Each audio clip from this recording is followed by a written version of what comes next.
Hallelujah. Praise the Lord, praise the Lord, praise the Lord. ప్రియ సహోదరి సహోదరుడా, నీ పొరుగువారు ఎవడు? నీ పొరుగువాడు ఎవడు? ధర్మశాస్త్ర బోధకుడు ఒకడు నా పొరుగువాడు ఎవరు అని యేసుని అడిగిను. యేసు ఒకానొకడు యెరూషలేము నుండి యెరికో నగరం వెళ్ళుచుండగా త్రోవలో అతనిని దొంగలు చుట్టుముట్టి దోచుకొని గాయపరిచి కొన ఊపిరితో విడిచి పారిపోయిరి. ఆ తర్వాత ఒక యాజకుడు అటు వెళ్ళెను. తర్వాత ఒక లేవీయుడు వెళ్ళెను, కాని వానిని చూచి తొలగిపోయిరి. పిదప ఒక సమరయుడు అటు ప్రయాణమైపోవచ్చు అతనిని చూచెను. వానిని చూడగానే అతడు జాలిపడి వాని దగ్గరకు వెళ్ళి గాయములకు తైలము ద్రాక్షారసము పోసి కట్టెను. తర్వాత వానిని తన వాహనంపై కూర్చుండబెట్టి ఒక సత్రమునికి తీసుకొని పోయి పరామర్శించెను.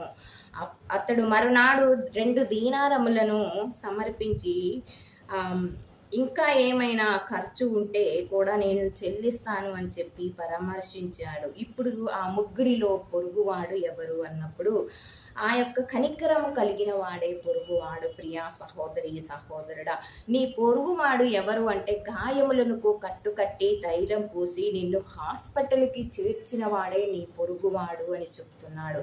మనం ఆపదలో ఉన్నప్పుడు మనకు అవసరానికి తీర్చిన వాడే మన పొరుగువాడు. ప్రియా సహోదరి సహోదరుడా, ఈ పొరుగువాడు ఎవరు అని మనకి తెలియాలి అంటే మనం ఇరుగు పొరుగును మనం ఉంటున్నాము అంటే మన పొరుగువాడు ఎవరు అంటే అటు వెళ్తూ ఒక యాజకుడు చూశాడంట, మరి ఒక లేవీయుడు కూడా చూసి కూడా వారు ఏమి సహాయం చేయకోకుండా వెళ్ళిపోయారు. కానీ ఒక్కడొక సమరయుడు వచ్చేసి తనకి మరి తైలం పూసి ద్రాక్షారసం పోసి తనని హాస్పిటల్కి తీసుకుని వెళ్ళి ఆ వైద్యం చేపించి మరలా తెల్లారి కూడా వెళ్ళి 2 దీనారములను సమర్పించి అంటే కావాల్సినంత ఖర్చుని ఇచ్చి తనకు బాగు చేసినటువంటి వాడే. ప్రియా సహోదరి సహోదరుడా, అందుకనే మన పొరుగువారు ఎవరు అని మనం అడిగినప్పుడు యేసుక్రీస్తు చెబుతున్నాడు, మనకి ఎవరైతే అవసరతలను ఆదుకుంటారో, మనకి ఎవరైతే ఈ బాధలలో కష్టాల్లో మనల్ని పరామర్శిస్తారో, ఎవరైతే మనకు అవసరంలో ఉన్నప్పుడు సహాయం చేస్తాడో